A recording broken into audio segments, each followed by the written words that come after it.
Bienvenue sur DMG TV, les histoires mystiques. Si tu es nouveau sur la chaîne, n'oublie pas de t'abonner, de laisser un commentaire, de liker et de partager. Tu veux raconter une histoire? Il y a un numéro à l'écran sur le plus 237 655 81 90 17. Envoie ton histoire et on va jouer ici sur YouTube, sur Facebook et sur TikTok. On poste plusieurs histoires tous les jours sur YouTube. La chaîne c'est DMG TV. Et on a une deuxième chaîne YouTube où on poste tous les 15 heures une histoire exclusive. La chaîne c'est DMG TV, histoire mystique exclusive. Donc n'oubliez pas de vous abonner aussi de ce côté-là. Après la diffusion de 12 heures en direct, il y a aussi une autre diffusion à 14 heures sur la deuxième chaîne. DMG TV, histoire mystique exclusive. Donc allez faire un tour là-bas aussi. Voilà. Les directs sont sur TikTok le mercredi et les vendredis à 20h00 heure du Cameroun. Donc ceux qui veulent monter en direct, nous raconter leur histoire, c'est sur TikTok. Et ceux qui veulent envoyer leur histoire, ceux qui n'ont pas le courage, trop de courage ou bien n'ont pas un compte TikTok, envoyez vos histoires sur WhatsApp au numéro plus 237 655 81 90 17. Et on va jouer ici sur Facebook et sur YouTube et sur TikTok. Voilà, donc écoutons la première histoire. S'il vous plaît, avant d'écouter la première histoire, laissez un like, commentez, partagez, c'est très important. Première histoire. Bonjour DMG. Bonjour à toute la communauté. Alors, je reviens avec une deuxième histoire. Cette histoire s'est passée dans ma famille. J'avais une tante à moi. Dans le temps, nous étions dans un pays de l'Afrique centrale toujours. Cette fois-ci, c'était au Cameroun. Mon père était diplomate, donc on voyageait beaucoup. On était au Cameroun. Ma petite tante était déjà adulte, une jeune adulte. Elle était en début de sa vingtaine. Et moi, j'étais encore petite. Je devais avoir 12-13 ans. J'étais ado à peine. Alors, elle avait des dragueurs. Parmi ces dragueurs, il y avait un qui venait à la maison. Le monsieur changeait de voiture tout le temps. Il changeait de voiture tout le temps quand il venait à la maison. Que de belles voitures. J'admirais tellement ce monsieur. Je me disais, ah, si j'avais l'âge de ma tante, je me disais ça intérieurement. Ça devait être mon genre d'homme, quoi. Mais ce que j'avais remarqué, c'est qu'à chaque fois que ce monsieur venait à la maison, ma tante ne voulait pas de lui. Quand il venait, nous on était là. Moi particulièrement, il me faisait monter dans sa voiture avec mes frères. On était là, il nous mettait de la musique à fond, on aimait ça. Il y avait des fois quand il venait, il faisait le sitting devant notre barrière. Il faisait faire le sitting même d'1 heure ou 2 pour voir si ma tante allait sortir. Ma tante nous faisait des gestes de ne pas ouvrir le portail. De ne pas ouvrir le portail. Elle ne veut pas le voir. Alors, nous on ne comprenait rien.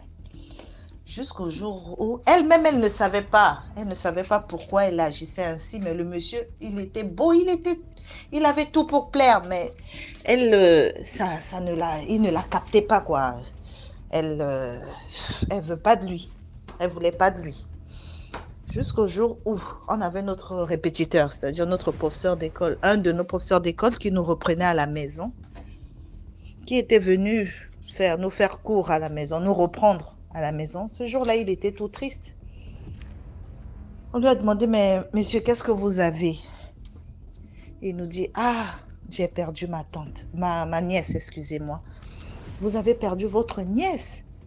Mais qu'est-ce qui s'est passé? Il nous a dit, ah, les enfants, faites très attention. Il y a beaucoup de choses bizarres qui se passent en ce moment au Cameroun. Il y a un monsieur qui est la cause. On a dit, ah, monsieur. Il a dit oui. Il dit, le monsieur, il s'appelle tant. Disons, on va lui donner un prénom d'emprunt, Honoré.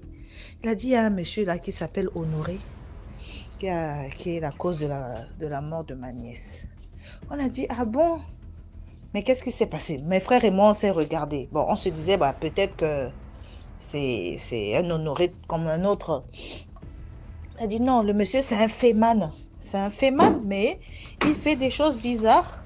dans le sens où il a emmené la nièce là, la nièce de notre professeur chez lui. Elle se disait qu'elle avait trouvé le gros lot parce que le monsieur nous a dit, ah, le monsieur a beaucoup de véhicules, il change de véhicule tout le temps et tout. Et sa nièce à lui fréquentait ce monsieur-là.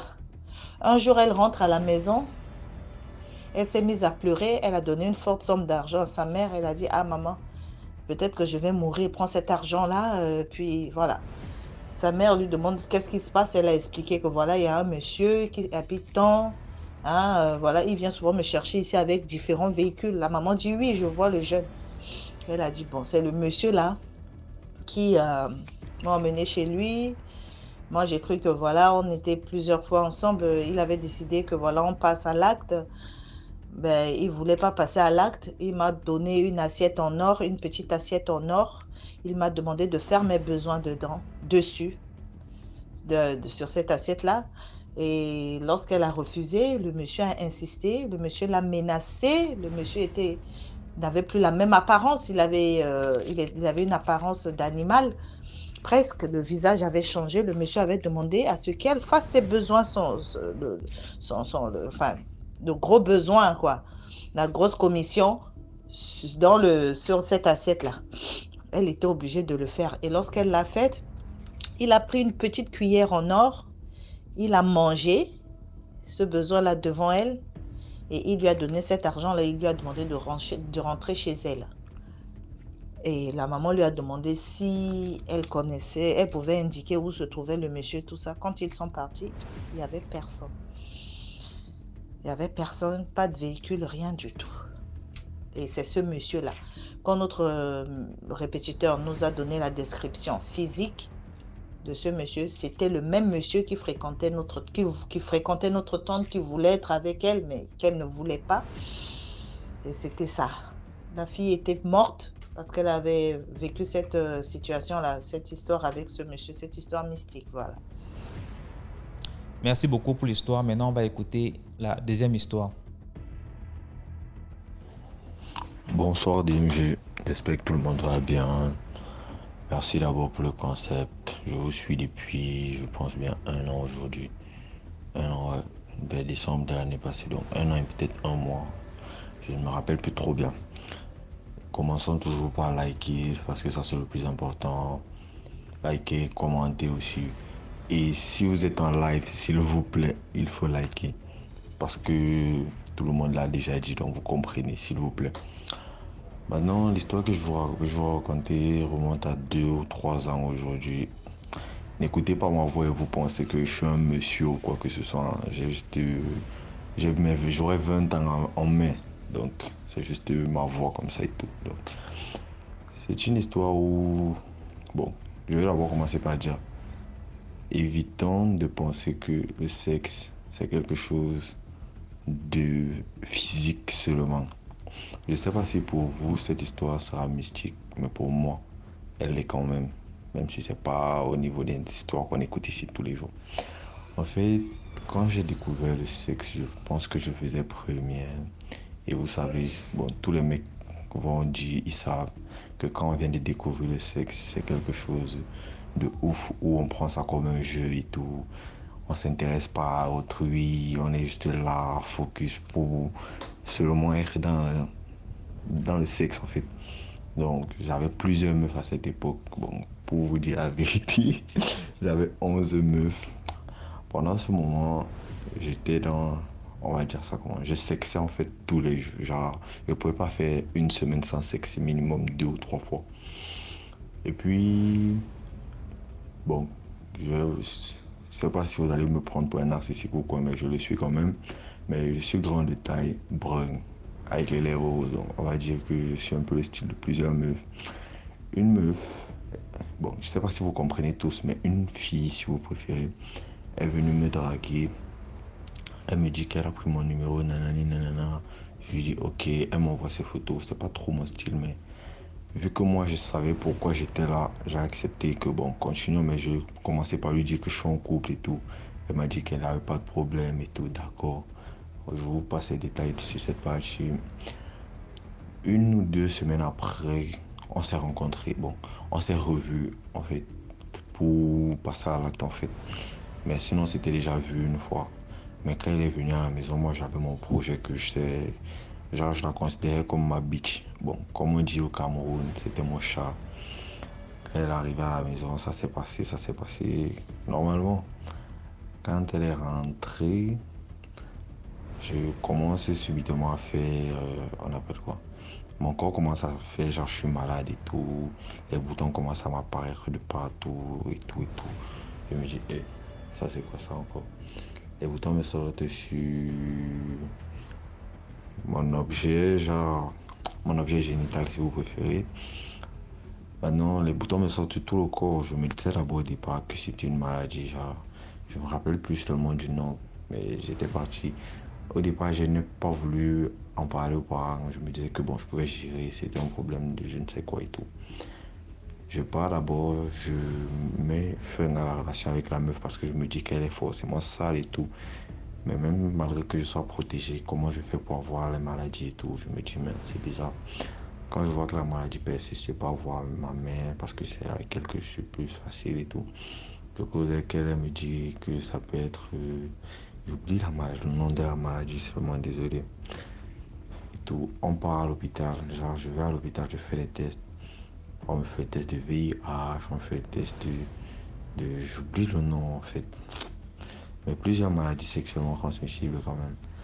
Quand les résultats sortent, on me dit que non, je n'ai pas la maladie, je n'ai aucune maladie en moi. C'est juste que mon sang est sale, c'est monté, c'est descendu. On m'a prescrit 2, 3 médicaments et tout. Bon, moi, j'ai commencé à prendre, après ça, selon moi, ça ne marchait pas. Je suis allé, sans vouloir faire une publicité, chez le docteur. C'est lui qui m'a, je vais dire, qui m'a soigné en fait. Ok, là ça passe. Je ne vais pas m'excuser envers la meuf parce que je l'avais barré sans lui donner des explications précises. Je ne vais pas lui dire que comme ça, j'étais pas étonnant. Je lui sors une excuse en fait. On recommence la relation. Moi je commence, comme d'habitude, je continue ma routine avec toutes les autres meufs. Mais dans ma tête, je me suis dit, je suis tombé malade parce qu'en fait, genre, je mélangeais trop, que ce soit ma salive, que ce soit mon corps avec n'importe qui mélange aussi son corps avec n'importe qui. Parce que c'est comme ça que nous, les jeunes sont, en fait. Après, quand la maladie finit, je veux dire que ça finit, oui. Quand je recouche encore avec la meuf, là, les boutons me ressortent encore. Et cette fois-là, c'était différent. En mode, quand je devais coucher avec elle, genre, quand on se programmait que bon, on se voit demain, les boutons, on va dire plus ou moins, ça disparaissait de moi. Dès que je finissais de faire mes affaires avec elle, je n'ai pas le bouton. Mais genre, quand je programme une autre meuf, même si c'est pas chez moi, même si c'est où, les boutons recommencent à me sortir. Je disais, je programme avec la meuf, on va dire par exemple la meuf X. Je programme avec la meuf X. Les boutons me sortent, je refuse, je décale, je recale en fait. Quand je reprogramme avec celle qui m'avait dragué, je n'ai pas de bouton sur moi, genre c'est normal avec elle, ça se passe cool et tout. Mon corps commence à faire genre. Après ça, plusieurs trucs se passent dans ma vie et tout, parce que j'étais en couple réellement. Et ma meuf là, ça est monté, c'est descendu, mais la relation est finie. Et j'ai un peu vu que, bon, dans le quartier, on me voyait déjà un peu comme un enfant perdu. On me voyait un peu, excusez-moi le terme, comme une pute ou comme une salope en mode. Chaque jour, il marche avec une nouvelle meuf, on ne connaît jamais qui, et tout et tout. Ça commençait à jacter dans le quartier, ça gossipait de partout. Ça arrivait dans les oreilles de ma mère parce que ça, elle est plus au quartier en fait. Après, elle ne m'a pas dit, mais j'ai senti quand même que c'était pas tout. Moi-même, je me suis dit que je ne menais pas une bonne vie sexuellement parlant. J'ai décidé d'arrêter tout. Quand je bloque avec elle, elle me dit, ok. Bon, celle qui m'avait dragué et tout. Les autres meufs là, j'ai trouvé les moyens, mais facilement, c'était facile. Avec celle-là, elle était déjà même attachée de ouf. Après, je lui dis, c'est bon. Elle me fait genre, ok. Ok. Moi, je me dis que c'est passé.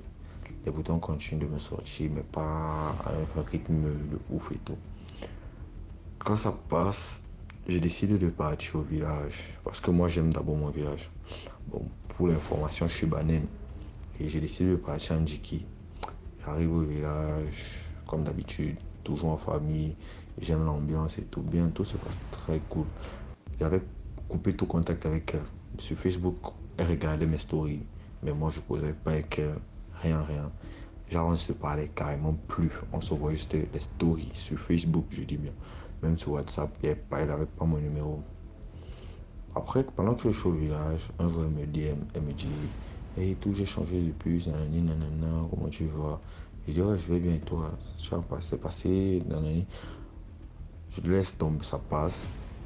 Maintenant, ouais, ça passe, oui. Quand ça finit, elle vient me DM encore. Elle me dit, donne-moi ton numéro, donne-moi ton zap et tout, parce que je sais que tu es plus actif sur WhatsApp, nanani, nanana. Je lui passe mon WhatsApp. Quand je reviens sur Yaoundé, elle commence à me dire qu'elle veut me voir. Que oh, je vais te voir. Je dis que bah j'ai pas le temps et tout. Elle me dit que oh, elle essaye de vouloir me prendre sexuellement parlant en mode, elle veut m'exciter et tout. Elle me dit que nanani, tu te rappelles ce qu'on a fait, nanana.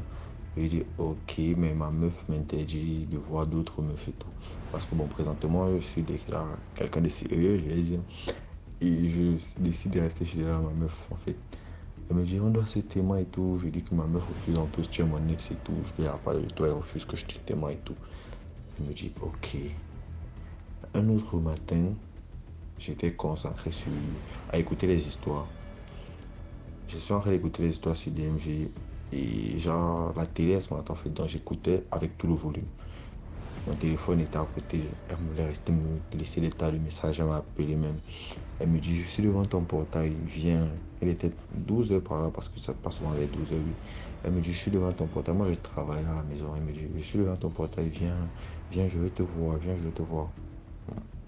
Quand je reviens vers mon téléphone, genre une heure de temps après, je lui dis, bah, moi j'étais pas à la maison et tout. Elle me dit, ah d'accord, mais j'entends le bruit chez vous, tu étais où? Moi je vais te voir, pourquoi tu penses que c'est quoi? Je dis que bah, je ne peux pas te voir chaque jour. Même quand j'étais à la maison, elle passe dans mon quartier, elle me dit qu'elle veut me voir. Moi, j'ai trouvé les moyens, les prétextes. Parce que là, ça a commencé à me faire peur de ouf. Des fois, elle m'écrit à 22 heures. Elle me dit, je suis chez ma grande soeur, je suis en train de rentrer, je vais te voir. Tu viens m'accompagner en route. Moi, je me fais genre, oh, pourquoi tu veux subitement trop me voir? Et tout, et tout. Donc, moi, je me suis dit, oh, en plus, comme j'écoute encore trop les histoires sur DMG, moi, je me suis dit, ça, c'est mort. Ici, il n'y a rien. On ne doit pas s'aimer, même si c'est comment, même si elle me dit quoi, je ne dois pas la voir. Parce qu'on ne sait jamais ce qu'elle va pouvoir, même si c'est pas physique ou quoi que ce soit. Le mieux, c'est qu'on évite de se voir. Et depuis ce jour, elle continue toujours de m'écrire qu'elle veut me voir, qu'elle veut me toucher, qu'elle essaie toujours de me faire des avances. Mais moi, j'ai en tête que si je tente encore de la voir, c'est quelque chose de plus ouf que ce qui était dans le passé.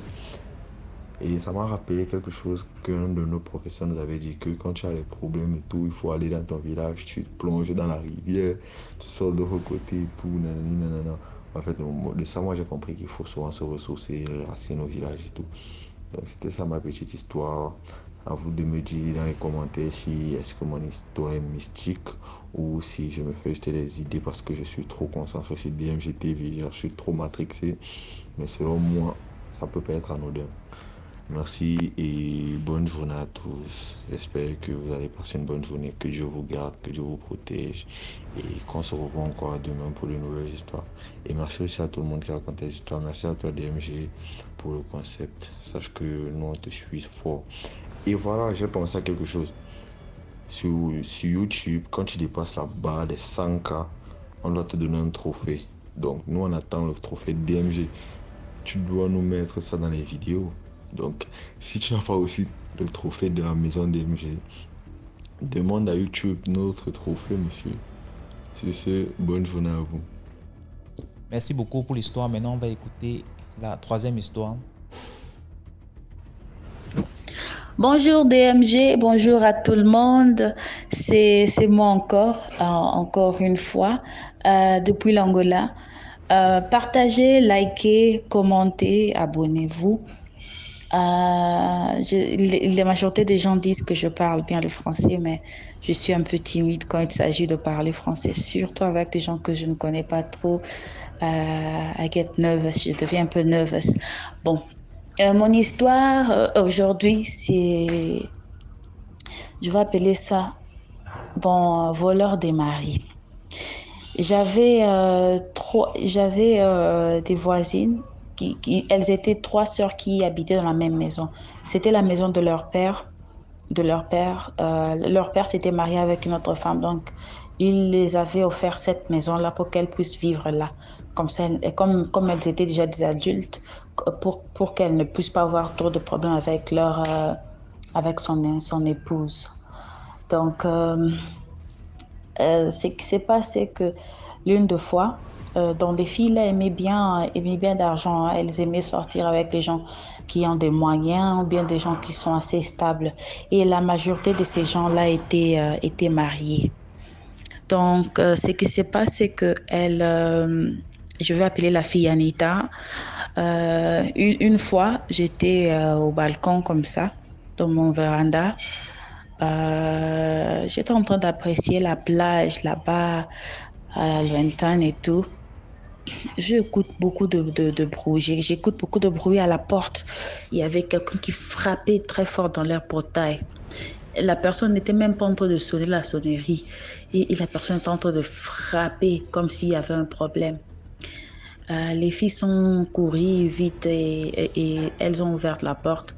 Il y a une femme qui est entrée. J'étais en train de voir la scène comme de film de là-bas en haut. C'était effacé. Tu peux voir leur parcelle. Donc, il y a la femme qui entre brusquement, qui est en train de pointer à la face d'Anita avec son doigt. Toi, c'est toi, Anita. Je te dis, il faut laisser mon mari en paix. Je te dis, il faut laisser mon mari en paix.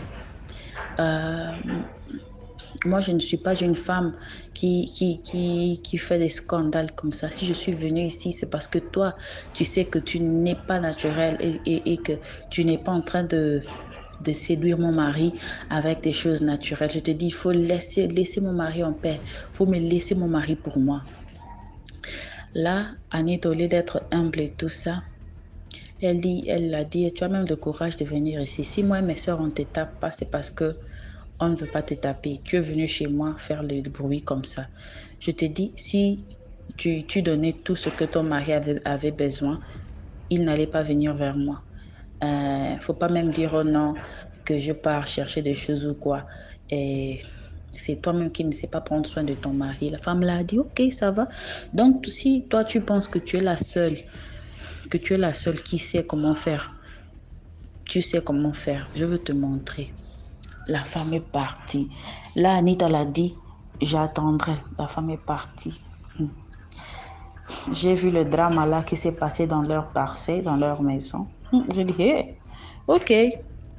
Après ce jour-là, ça fait 2 semaines que je n'ai pas vu Anita. Normalement, quand je revenais du travail, je parlais un peu avec elle. On faisait des petits changements on parlait un peu quelques minutes, 5 minutes, 5 minutes quoi. Après, j'entre dans ma maison. Donc, je passais, je dis, hey, ça va, bon, ça fait 2 semaines que je ne vois pas Anita, tout va bien. Ses soeurs me disent, non, elle est malade. Donc, je dis, ok, melhoras para ela. Yeah, donc, j'espère qu'elle va bien aller, quoi. Donc, je suis partie, je suis rentrée. Ça fait 2 semaines encore est passé. Donc, ça fait 1 mois maintenant que je ne voyais pas Anita. Alors, je dis, mais qu'est-ce qui se passe? Elles me disent, non, elle est plus malade. Elle va voyager pour voir qu'est-ce qui se passe.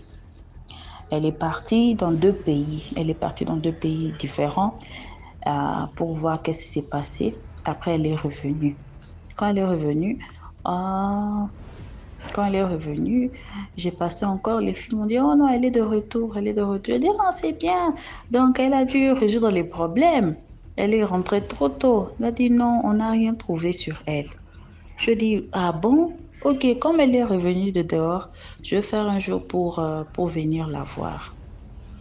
Ok, l'un des jours là, j'ai acheté quelques fruits. Je suis passée là pour la voir.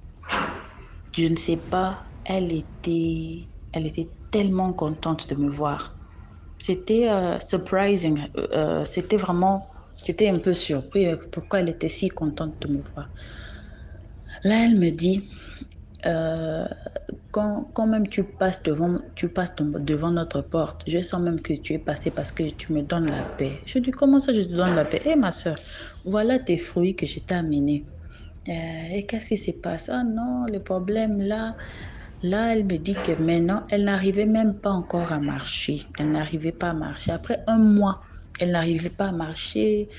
Euh, elle n'arrive pas à marcher et vraiment, pour vous dire la vérité, elle me faisait peur. Elle me faisait peur. Quand je la regardais, j'avais l'impression que je voyais un hibou.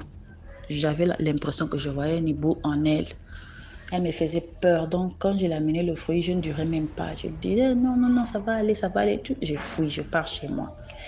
Et comme je n'ai pas vraiment l'habitude de partir chez eux, je ne partais pas chez eux, je n'entrais pas. Donc, j'avais fait l'exception d'entrer parce qu'elle, elle était malade. Donc, elle ne faisait pas question de demander pourquoi je fouillais parce qu'on n'était pas amis comme tel ou que je m'assoyais. Je ne m'assoyais pas avec eux. Donc, je suis partie. L'autre fois, je passe, il y a sa soeur qui me dit, oh Gloria, il y a sa soeur qui me dit, please, il faut toujours venir voir Anita parce que elle t'aime bien, elle se sent bien quand tu es là, elle se sent en paix. Elle dit que la douleur diminue vraiment. C'est comme si les douleurs, elle se sent elle-même quand tu es là. Je dis, ah bon,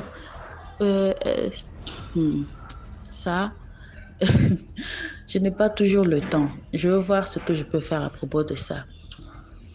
Donc, l'une de fois que j'ai acheté quelques fruits pour partir l'offrir, le jour-là, c'était comme s'il y avait des choses, des forces vraiment en train de me pousser dehors, me disaient de ne pas rentrer dans cette maison-là. Mais comme je suis têtue comme ça, et comme parfois on veut être plus poli, on veut être poli et montrer qu'on est là, on est des voisines ou des voisins solidaires. Ah, je suis rentrée. Hey, Anita, ça va? Tu sais, quand je l'ai regardé, c'était comme si l'hibou qui était en elle était en train de me dire, va-t'en d'ici, ce n'est pas ton bataille. Va-t'en d'ici, ce n'est pas ton bataille. Mais moi, je n'étais pas là pour combattre. J'étais seulement partie voir la malade. Donc, j'ai donné les chassés de fruits. Je suis partie. J'ai dit, non, non, je dois partir. Je dois partir quelque part. Je suis vite sortie de là-bas, je suis partie. Quand je suis arrivée à la maison, j'ai eu des maux de tête, des maux de tête, des maux de tête. Ah. Après là, je passais encore, la femme, ses soeurs me disaient, oh non, un tel, tu sais, il y a notre soeur Anita qui veut vraiment te voir. Je dis non, je ne peux pas la voir, mais je veux quelque chose pour parler avec vous. Je dis que la maladie d'Anita là est commencée depuis que la femme de cet homme-là, de son copain-là, était venue la menacer. Moi, je vous conseille de partir la demander pardon et après, et vraiment chercher de l'aide. Elles ont dit que Anita a dit que son Dieu son Dieu est un Dieu vivant et qu'elle n'allait pas partir demander pardon à la dame-là. Je n'ai rien compris sur ça. Je dis, ben ça, c'est trop d'orgueil. Elle n'arrive même pas encore à marcher. Elle était déjà confinée, dans un mois, elle était confinée in a wheelchair. Elle n'arrive pas à marcher. Comment elle va dire qu'elle ne va pas demander pardon? Elle ne va pas demander pardon. Elle ne faisait que marcher de maison en maison, de pasteur à pasteur, et personne ne l'aidait. Moi, je dis, bon, ce n'est pas pour me mettre dans vos business, c'est juste pour vous alerter, parce que si je ne dis pas quelque chose, ça ne sera pas aussi bien de ma part. J'ai vu ce qui s'est passé. La meilleure chose de faire, c'est de demander pardon à la femme là, parce que vous savez que vous êtes en erreur. Je dis ce que je voulais dire, je suis partie. Après, la fille, elle ne faisait que m'inviter. Et tout le temps m'inviter. Je ne partais plus là-bas parce que ça ne me faisait pas bien. L'autre fois, elle a envoyé quelqu'un m'appeler. Elle a dit, si je ne veux pas la voir, c'est comme si elle va mourir. J'ai dit, ok. Moi, je ne suis pas... Elle dit, c'est ok. Moi, je ne suis pas son Dieu. Hein? D'abord, on n'est pas des amis. On n'est que des visiteurs, des voisines et tout. Et avant sa maladie, je n'avais jamais entré dans votre maison. Donc, je vous en prie. Je t'en prie vraiment, ça ne va pas marcher comme ça. Elle ne veut pas dire des paroles très fortes comme ça pour moi. Donc, ça ne va pas marcher, je ne pouvais pas venir. Donc, après encore un mois, elle est décédée. Elle est donc, tout en total, elle est décédée après 3 mois de la visite de la femme là. C'était comme ça très vite. Elle a maigri et elle est morte. Aujourd'hui, elle est enterrée. Elle a laissé sa fille sans maman. C'est juste pour dire que c'est très important d'être poli et être humble, et aussi c'est mieux si tu travailles ton argent. Va au boulot, Dieu aide. Travaille ton argent, cherche un emploi. Oui, les affaires là de sortir avec les hommes détruits, ce n'est pas bien. Ce n'est pas bien, vraiment. Merci beaucoup, DMG. Merci pour cette plateforme. Ouais, à bientôt. Merci beaucoup pour l'histoire. Maintenant, on va écouter la 4e histoire. Alors, bonjour à toi DMG, bonjour à tous les auditeurs. Je viens encore ce matin pour vous raconter une histoire que j'ai vécue bien. Je ne sais pas comment je vais dire ça. C'est une histoire de ma grande sœur au fait. Ma grande sœur, on n'a pas un lien de sang. Au fait, elle a été adoptée par mes parents parce que mes parents l'ont ramassée sur leur chantier quand ils étaient en train de construire la maison. On ne sait pas si c'est sa maman ou son papa qui l'a abandonnée. Ils l'ont pris, ils l'ont emmené chez le chef. On a dit qu'on va faire les enquêtes au cas où quelqu'un venait demander. On n'a pas trouvé. Vu que ma mère aussi, elle n'avait que moi seule, elle l'a prise comme ça. Mais elle me dépassait de quelques mois en fait. C'est comme ça qu'elle a grandi avec nous. Mais cette dernière, elle a un cœur noir, je vous dis. Un cœur très noir, pas possible. Genre, on était ensemble, mais depuis qu'on était petite, même simple nourriture même que maman nous servait, elle doit regarder pour moi. Chaque jour, elle ne faisait que mettre la différence, que non, parce que c'est pas sa propre fille. Pourtant, ce qu'on lui faisait, c'est pas ce qu'on me faisait. Mais elle mettait toujours la différence. C'est comme ça qu'elle a une meilleure amie. Elles sont ensemble. Bon, c'est en terminale, je pense. Elles étaient en terminale, elles ont eu une bourse. Mais sa meilleure amie n'a pas eu la bourse. C'est elle et puis le copain de sa meilleure amie qui ont eu la bourse pour l'étranger. Je ne vais pas lui donner le nom du pays. Elles sont parties. La dernière lui faisait confiance, pas possible. Mais connaissant ma soeur, le jour où elle voulait partir, mais moi je savais qu'elle allait faire tout possible pour prendre le copain de sa meilleure amie. Parce que ce qu'elle racontait ici, elle jalousait sa meilleure amie au fait.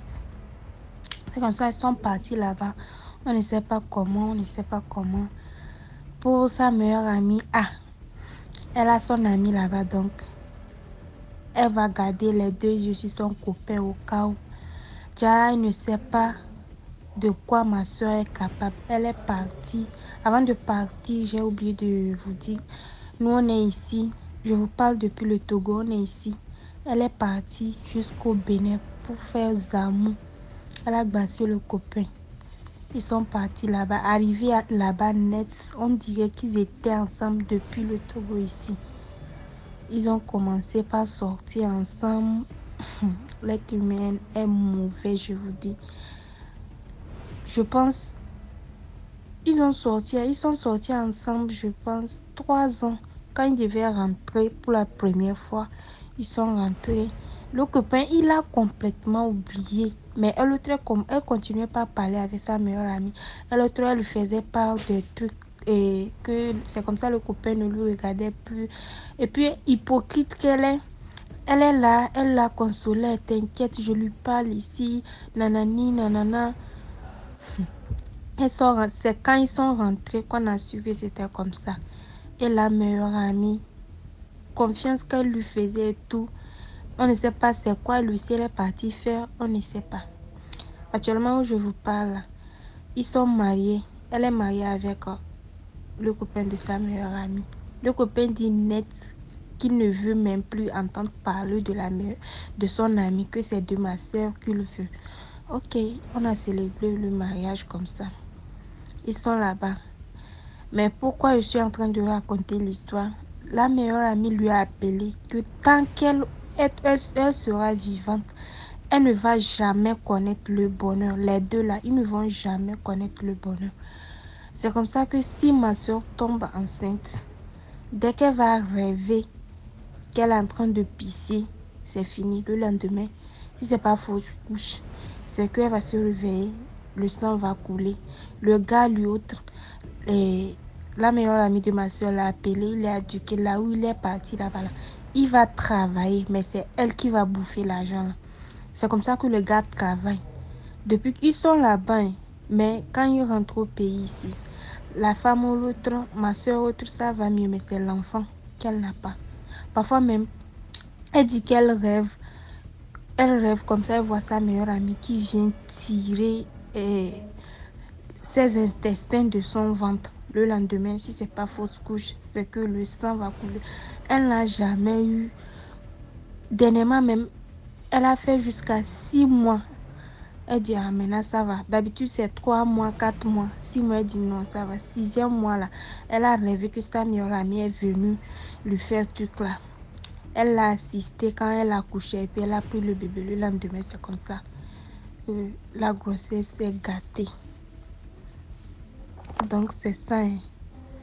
C'est dans ça. Elle est maintenant. Elle a demandé pardon à la meilleure amie, qu'elle est prête même à se séparer avec le gars. Mais la dernière lui a dit un truc que elle peut la pardonner, mais elle ne peut pas oublier. Ce qui veut dire que le pardon n'est pas sincère au fait. Elle ne peut pas oublier. Et la dernière, la meilleure amie là, elle ne sait plus, elle n'a plus refait sa vie. Elle est comme ça. Mais chaque fois que ma soeur tombe grosse, c'est ce qui se passe. Je ne peux même pas compter le nombre de fois qu'elle tombe grosse. Mais le gars, il travaille. On dit qu'il a trouvé un bon boulot là-bas. Ça paye très bien. Mais on ne voit pas. On ne sait pas comment la fille a fait. Donc, c'est ça. Ce que j'aimerais dire à la fin de mon histoire, c'est que ce soit en amitié ou en amour, soyez sincères. Soyez sincères. Et nous, les filles, cherchons pour nous. Cherchons pour nous. Le gars d'autrui, là, on ne sait pas qui est qui. C'est... Vraiment. Merci. C'était mon histoire. Merci beaucoup pour l'histoire. Maintenant, on va écouter la 5e histoire. DMG, bonjour. Bonjour à toute la famille DMG.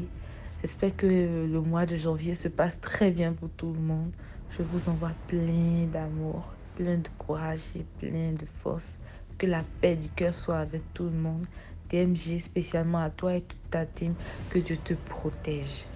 Tu m'excuses, tu vois, j'avais fait l'audio bien long même et j'ai supprimé. C'est parce que j'ai pas bien raconté au milieu. Est-ce que tu vois? Donc, faut vraiment pas te fâcher. Je vais recommencer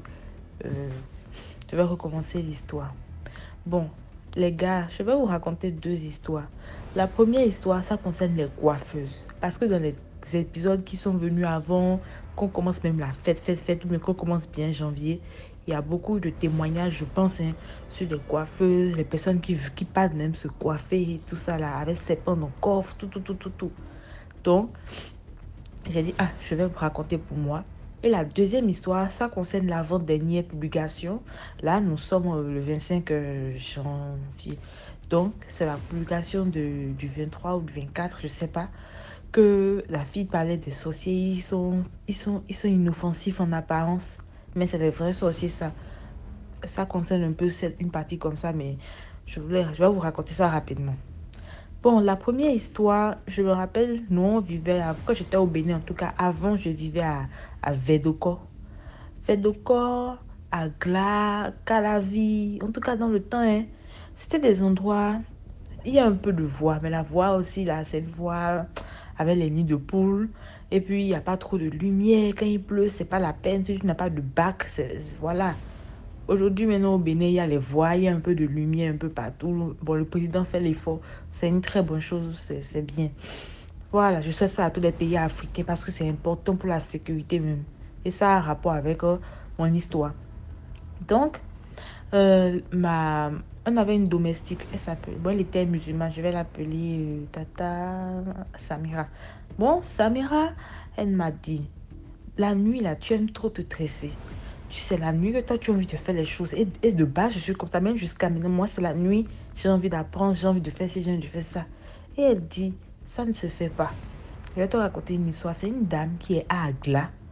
Et à Agla, il n'y a pas la lumière là-bas. Déjà, une certaine même là. Les gens ferment leur commerce. À partir de 22h, les gens ferment leur commerce pour ne pas dire 21h. La dame, c'est une coiffeuse. Et elle a ça, elle vit dans une cour commune. La cour commune là, devant la maison, le portail de la cour commune, il y a une petite boutique que le propriétaire a fait. C'est elle qui a ça encore. Est-ce que vous voyez? Et c'est là qu'elle a son atelier de coiffure. Donc, elle ouvre ça. Donc, elle ouvre ça tôt et elle ferme ça très tard. Parce qu'elle se dit qu'elle a déjà la maison. Donc, elle va vite ranger, aller se coucher. Il y a rien, quoi. C'est pas comme si elle va fermer, marcher sur la grande voie, prendre Zem et une moto, tasser une moto et rentrer chez elle. Donc, qu'est-ce qu'elle fait? Elle a tressé une dame jusqu'à 23h. Et la dame était contente. Donc, la dame s'est dépêchée, elle est partie. Elle lui a payé son argent parce qu'il faisait déjà nuit. Au lieu de ranger ses affaires, elle dit, bon, elle veut un peu attendre, on ne sait jamais. Bon, après un moment donné, à minuit, il n'y a personne qui est venu. Elle a dit, bon, je vais fermer mon atelier. Et la dame a pour habitude de vraiment fermer son atelier très tardivement. Elle a commencé par arranger et tout.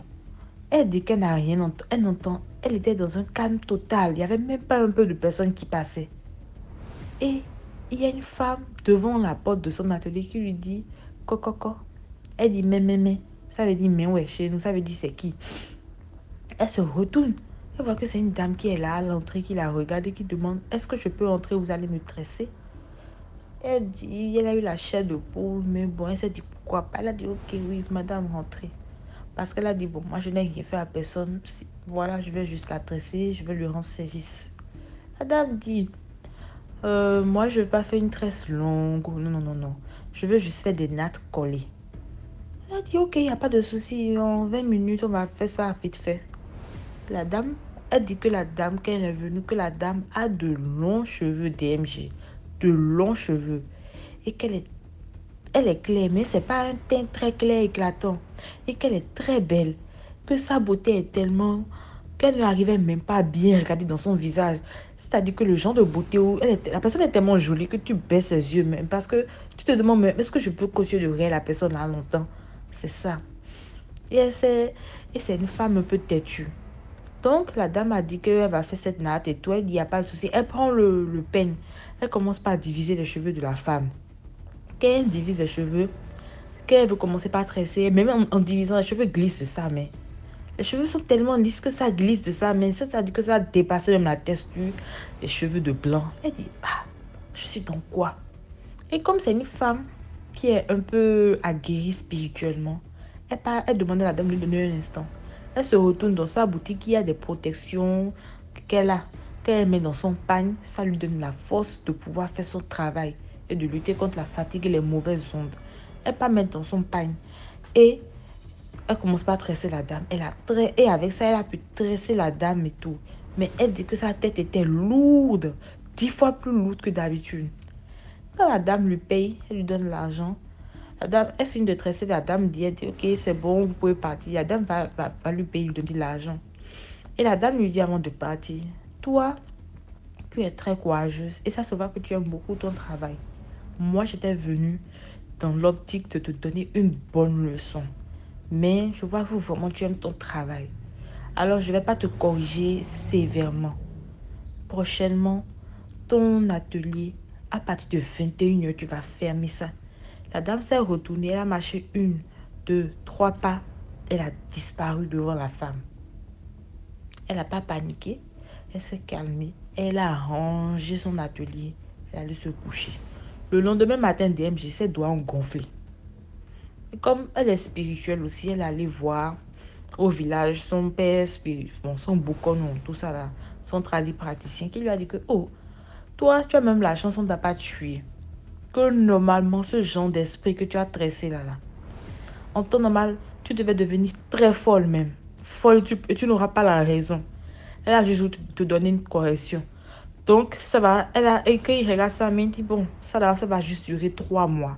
Pendant 3 mois, tu ne vas plus tresser les gens. Et puis, il lui a donné des herbes de se laver avec, histoire d'enlever les ondes, tout ça là. Et voilà. Et effectivement, ça a fait 3 mois, sa main était très gonflée. Elle ne pouvait même pas tenir un peigne, même pas tenir un bic. Même pas, quand on tient quelque chose dans la main, on ferme la main. Elle ne pouvait même pas, tellement les doigts étaient gonflés. Donc, c'est ça qui s'est passé pour elle. Et depuis lors, à partir de 21h, elle ferme son atelier. Même à partir de 20h des fois. Donc, c'est juste pour conseiller les gens. Les tatas qui ont des coiffeurs, qui ont des salons de coiffure, les couturières, tout ça là. Si vous, même les tontons hein, qui sont couturiers, les tontons, qui sont les papas, les mamans, qui sont dans ce genre de métier, à une heure donnée, honnêtement, il faut fermer. C'est pas un peu, c'est vrai, la vie est difficile. On ne mange pas bien, on a envie d'avoir beaucoup d'argent et tout. Mais il faut savoir que votre vie a plus de valeur que cet argent-là, ok? Il y a des gens qui seront tristes si vous n'êtes plus là ou si quelque chose vous est arrivé. Non, c'est ce que je voulais dire par là. Il faut faire très attention. Voilà. La deuxième histoire d'MG, bon, la première histoire, ça s'est passé au Bénin. La deuxième histoire, c'est une histoire qui s'est passée au Congo, RDC Congo. Et c'est une prédicatrice congolaise voilà, que je suivais. Elle s'appelle Pasteur Joël, je crois. Elle a raconté une histoire et puis j'aimerais partager ça avec vous et demander une petite question aux gens érudits qui écoutent souvent ta chaîne. Ils peuvent répondre dans les commentaires. Moi, j'aimerais juste savoir. Elle dit qu'elle était là, en train de méditer, je crois. Hein. Quelqu'un l'appelle sur son téléphone. Elle prend le téléphone et elle dit oui, c'est qui? C'est une dame qui lui dit qu'elle veut une délivrance, qu'elle est une sorcière. Et la maman dit, bon, c'est pas comme ça on fait. Il faut venir à l'église. Tu vas expliquer le problème. Tu peux pas te lever et dire tu es sorcière, tu veux délivrance. Ça, c'est un peu louche. La dame vient. Elle dit que oui, voilà, je vous explique le problème.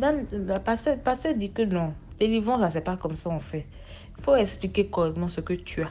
Elle dit que bon, c'est une sorcière depuis toujours, depuis qu'elle est petite, hein, et qu'elle a fait 3 enfants. Et dans ces 3 enfants-là, elle a initié sa fille et son dernier fils. Est-ce que vous voyez? La fille, on peut dire qu'elle a 11 ans comme ça. Et le dernier fils, là, lui, là, il a 7 ans. Donc, celle de 11 ans, là, dans le monde spirituel, elle est très courageuse et elle est assoiffée de sang. C'est-à-dire que même quand les regradés ne peuvent pas faire un truc là, elle a le courage d'aller faire. On dit de ne pas s'attaquer à quelqu'un, de ne pas aller faire une mission là. Ouh, la fille a le courage. Je ne sais même pas c'est quel esprit de sorcellerie qu'elle a. Bon, elle fait tout DMG. Tellement qu'elle a fait la grandir en grade. Elle a même dépassé sa maman. Et maintenant, il restait un niveau seulement. Elle a devenu reine, mais on lui dit de sacrifier quelqu'un pour ça. Vous savez ce que la fille a dit? Elle regarde sa maman dans l'assemblée, elle pointe du doigt et dit, c'est toi que je vais manger. Et la maman dit, quoi? Comment ça? Et elle dit que dans le monde physique, elle prépare ou bien qu'elle est en train de faire quelque chose. La petite fille tourne autour d'elle et la regarde et dit, je vais te manger. La dame dit, Yeki, qu'elle a peur de son enfant, que c'est quoi ça? Et t'es cadillé. Et c'est là qu'elle court pour venir voir Pasteur Joël pour dire ça. La dame dit, ah bon. Donc toi, tu ne cherches pas la délivrance parce que Dieu t'a parlé ou bien toi, mais ça te fait mal tout ce que tu es en train de faire. Elle dit que c'est pas ça, que sa fille lui fait peur, que sa fille a assoiffé de sang, qu'elle est devenue reine, mais en même pas combien de temps, et qu'elle a tué déjà beaucoup de cousins de la famille, et maintenant c'est sa maman qu'elle veut tuer. Moi je dis, bon, moi quand j'écoutais, je disais, mais c'est même bien fait. Toi, on n'a qu'à te tuer, même parce que ça, là, c'est plus la peine. Bon, là, c'est une parenthèse. Et elle dit que son enfant de 7 ans qu'elle a initié dans la vraie vie, vous voyez, l'enfant là, DMG, il est bête. C'est pas une insulte, hein. Pardonnez, je n'insulte personne. Mais il y a des gens dans la vie, vous allez les voir, ils sont perdus dans leur esprit. C'est comme si ils sont bêtes. Quand on dit ils sont bêtes, ils n'arrivent pas à réfléchir, ils ne parlent pas, ils divaguent. faut faire très attention. C'est comme ça qu'il est dans la vraie vie. Dans le physique, comme nous, on est ensemble là. Mais dans le spirituel, ce gars-là, c'est un enfant. Il a 27 ans. Il est très beau. Il a beaucoup de femmes. Il est intelligent. Il est éloquent. Donc, ça veut dire que son étoile là, c'est pas compatible avec la sorcellerie. Ce qui devait être dans le monde physique, intelligent, charismatique et autres là. C'est dans le monde spirituel qu'il est comme ça. Et ça a été gâché par sa maman. Donc, c'est pour une manière de vous dire qu'il faut faire très attention. Et c'est pas la première fois que j'entends des choses comme ça. Une fois, j'étais là, il y avait une radio au Bénin, ça s'appelle Radio Frisson, TMG. Mon papa, il écoutait souvent ça. Par contre, mon papa aussi, c'est un monsieur spirituel, c'est une tête couronnée, bref. Et la petite fille, elle a 3 ans et c'est la chef de leur confrérie de sorcellerie au Bénin là-bas. Donc, ce que je veux dire, c'est qu'on voit les enfants, on voit les gens bêtes, même les enfants, il ne faut plus les chercher querelle. C'est les chefs là-bas. Hein. Ce sont les hauts gradés, les chefs. Ne les cherchez plus querelle. Laissez-les en paix. Laissez-les. Il y a des enfants, il faut les laisser. Donc, ma conclusion, je vais vite terminer DMG. Tu vois, je dure un peu là. C'est... Bon, les sorciers, puis les sorcières, là, quand on leur donne la sorcellerie, hein, moi, je veux la réponse dans les commentaires. Pourquoi, à chaque fois, ils font du mal avec? C'est tout ce que je veux savoir. Parce que, est-ce qu'il n'y a pas de bons sorciers? Parce que, bon, moi, je me dis que les Nganka ou bien les Bokonon, les Hunon, c'est aussi une forme de sorcellerie, mais est-ce que c'est la même chose? Ou bien, c'est seulement du mal qu'on fait qu'on a la sorcellerie? C'est ce que moi, je voulais demander, c'est tout. Merci beaucoup pour l'histoire. Maintenant, on va écouter la 6e histoire. Bonjour DMG. Je reviens aujourd'hui pour ma 3e histoire. C'est une histoire qui me concerne personnellement. C'est moi-même qui l'ai vécue. Dans les années 2004. Oui, 2004. J'étais à l'étranger pour des études. Et ma mère m'envoyait l'argent chaque fin du mois pour faire des achats pour mes besoins. Et puis pour la scolarité, elle envoyait ça à mon tuteur. Donc, j'avais remarqué, je n'étais pas à la capitale, donc ça se passe au Togo. Je n'étais pas à Lomé, j'étais plutôt dans la ville qu'on appelle Palimé et au quartier Péta.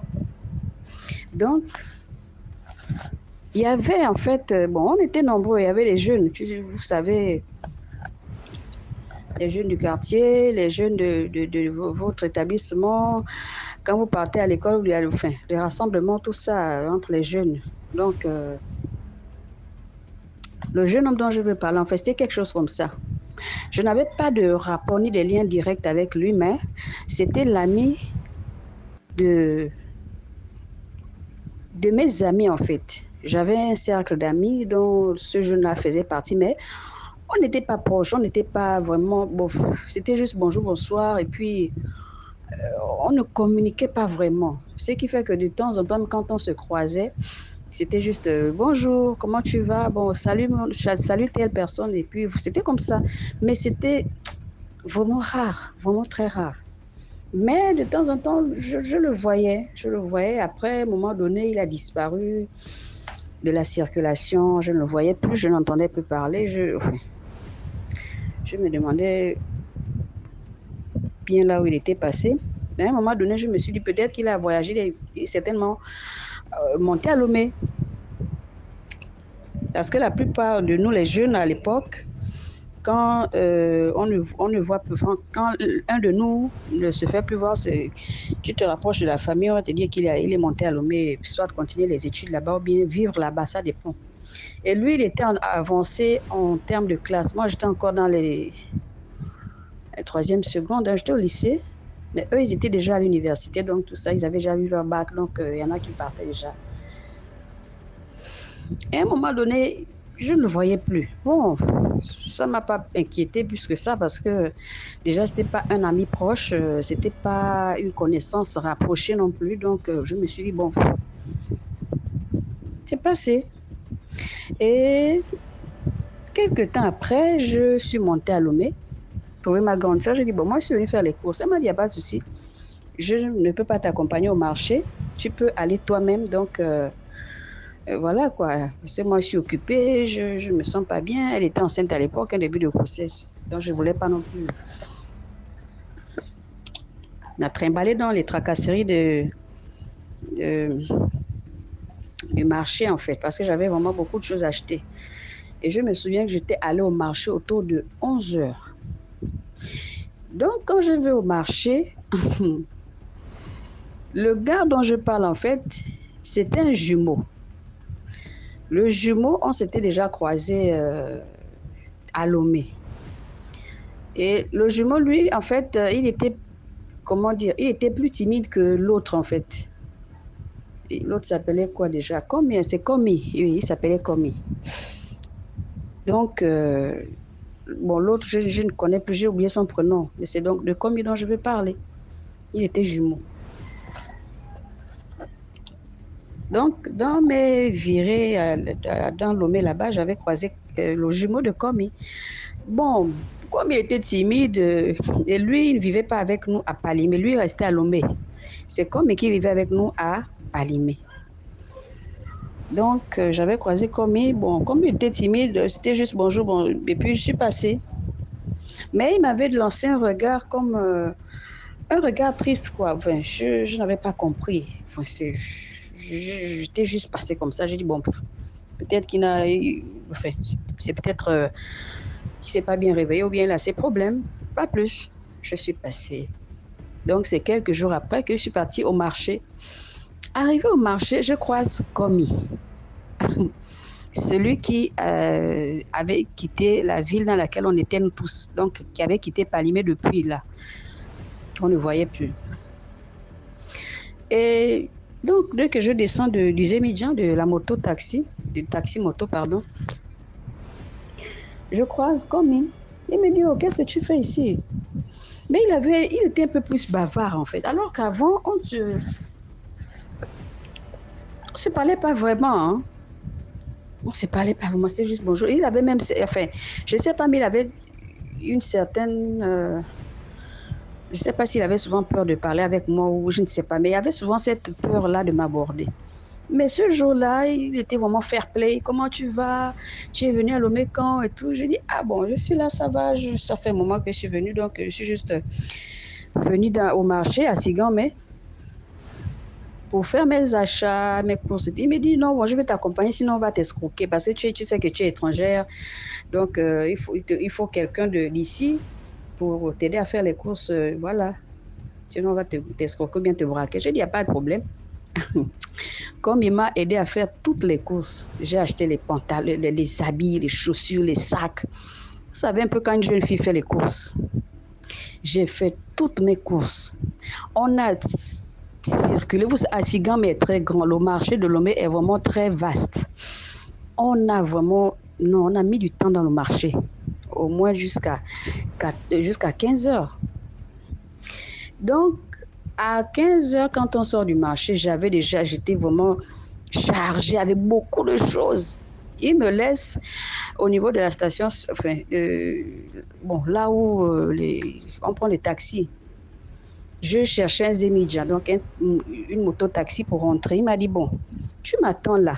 Je reviens tout de suite, je vais te chercher la moto. Je dis, mais il y a déjà les motos. Là, il me dit, non, j'arrive. Ne bouge pas, j'arrive. Famille, il était 15 heures. Je vous assure que j'attends là de 15 heures, 16 heures, 17 heures. J'ai dit non, 18 heures. Moi, j'ai dit, mais comme il ne peut pas partir comme ça, me planquer là, qu'est-ce qui se passe? Mais avant de partir, il m'a remis son numéro de téléphone. Il m'a dit, si tu veux me joindre, tu m'appelles à ce numéro-là. J'ai juste pris, j'ai mis dans ma petite sacoche. Je suis là avec les choses pendant près de 3 heures à attendre. Comme j'ai dit non, là, c'est pas bon parce que c'est un mauvais endroit. On peut venir me braquer, me faire du mal et tout ça. J'ai pris un Zémidjan, je suis partie. Mais je ne sais pas, il y avait quelque chose. Durant tout le temps qu'on faisait même les courses, je ne sais pas, je le voyais. Il avait l'air différent. Je ne sais pas comment vous expliquer. Il y avait quelque chose qui dégageait, en fait. Je ne sais pas comment expliquer ça. C'est plus tard que j'ai compris. Et vous allez aussi comprendre. Donc, j'ai fait 1 semaine, 2 semaines. Je me suis dit, mais attends. Le jour-là, il m'avait planqué là comme s'il est parti. Il me donne une explication. Qu'est-ce qui n'avait pas marché ce jour-là? Donc, j'appelle sur le numéro qu'il m'a remis. Ça sonne d'abord, ça sonne indéfiniment. Je dis, bon, je vais attendre un peu. Je rappelle. Quelques minutes plus tard, quand je rappelle, il y a une femme qui décroche au bout du téléphone. Comment ça? Bonjour, excusez-moi du dérangement, j'aimerais parler à Komi. Silence radio d'abord. Après, elle se met à pleurer au téléphone. Je dis, qu'est-ce qui ne va pas? Et c'est comme ça, comme, je ne sais pas, certainement elle avait mis le haut-parleur. Il y a une autre derrière elle qui demande ce qui se passe en fait. Pourquoi tu pleures au téléphone? Elle dit non, il y a quelqu'un au bout du fil, une jeune fille au bout du fil qui demande après Komi. Et l'autre dit, mais elle ne sait pas que Komi est mort, ça fait 2 mois aujourd'hui. Attends, je suis restée. En fait, je n'ai même plus cherché à savoir quoi que ce soit. J'ai directement raccroché. Il y a comme une frisson qui m'a prise en fait. Je dis, mais ça c'est quoi? Donc, en principe, c'est le fantôme de Komi que j'avais croisé au marché. C'est son fantôme qui m'avait accompagné faire toutes ces courses-là. Et donc, il m'avait planqué là. Je ne sais pas, certainement c'était pour...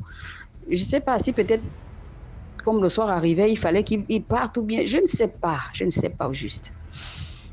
J'étais vraiment choquée. Je me suis dit, mais attends, 2 semaines en arrière, qu'est-ce qui s'était passé? Donc, je marchais avec un fantôme. Donc, c'est un fantôme qui m'avait accompagné faire mes courses. Jusqu'à aujourd'hui, c'est vrai que ça c'est 2004, aujourd'hui, ça fait quoi, 20 ans? Mais bon, à chaque fois que j'y pense, je dis vraiment, je suis passée à côté de quelque chose. Et c'est quand même quelque chose. C'est le monde mystique qui existe. Dans le monde mystique, il y a tellement de choses. C'est pour dire que c'est pas tout ce qu'on croise au marché qui sont des humains, en fait. Tu peux croiser quelqu'un là, ça fait longtemps que vous vous êtes vu, peut-être même que... En fait, c'est avec cette idéologie que j'ai grandi. En fait, j'étais un peu traumatisée, en fait. Donc, je me disais qu'à n'importe quel moment, si je peux croiser encore quelqu'un avec qui on s'était perdu de vue longtemps, je veux d'abord tout faire pour savoir si la personne est vraiment en vie ou pas, en fait. Parce que vraiment, ça m'avait traumatisée. Je suis restée choquée pendant au moins 5 ans. Au moins 5 ans, je dis, mais qu'est-ce qui aurait pu m'arriver? Je n'arrivais pas à réaliser ça, en fait. Parce que c'est quelqu'un, attends, vous palpez la personne, vous touchez, tu ne peux pas imaginer que la personne n'est plus là. Et au finish, tu découvres que c'était avec un fantôme que tu... Donc, vraiment, faisons attention, soyons attentifs. La chaîne de DMG, c'est pour nous inciter à la vigilance. Hein. Donc, vraiment, soyons vigilants, soyons aussi attentifs aux signes. C'est vrai que j'avais des signes, mais je ne pouvais pas réaliser ni comprendre ce qui se passait. Je ne pouvais pas savoir que j'étais en face d'un fantôme, bien que je ressentais quelque chose de négatif. Je ne pouvais pas imaginer que c'était ça. Donc voilà un peu l'histoire que je voulais partager avec vous aujourd'hui. Merci pour l'histoire. Voilà, c'était tout pour aujourd'hui. J'espère que vous avez aimé. Laissez vos commentaires. Si par exemple vous avez un commentaire à donner à l'histoire numéro 2 par exemple, vous pouvez écrire H1, voilà ce que je pense, et ainsi de suite. Sachez que tous ceux qui envoient les histoires ici viennent après lire les commentaires. Donc c'est important de dire ce que vous pensez. Si vous avez un message en particulier pour un intervenant. Voilà, donc on se prend demain à 12h00 sur YouTube, sur la chaîne DMG TV. Ciao.